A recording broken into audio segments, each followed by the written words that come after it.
एकदा स्वागत। पुण्यातील वडगाव शेरी भागामध्ये मतदान केंद्रावर मतदारांचा खोळंबा झालाय।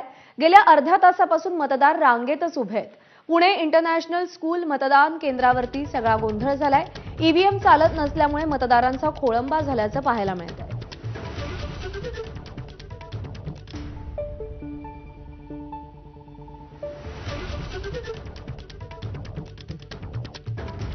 आज चौथ्या टप्प्यासाठी मतदान होतंय। मतदार हिरिरीने मतदानात सहभागी होण्यासाठी बाहेर पडतायत, पण काही मतदान केंद्रांवरती मतदारांचा खोळंबा होताना आपल्याला दिसून येतोय। गेल्या अर्ध्या तासापासून मतदार रांगेमध्ये उभे आहेत। हा प्रकार घडलाय पुण्यातल्या वडगाव शेरी भागामध्ये जे मतदान केंद्र आहे तिथे।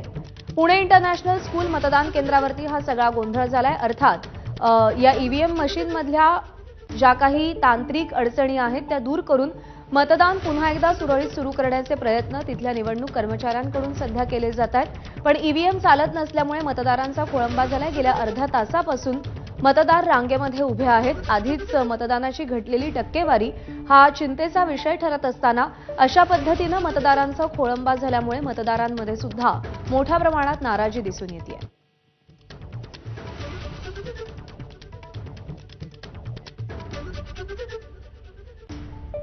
आणि यानंतर आपण थेट जाऊयात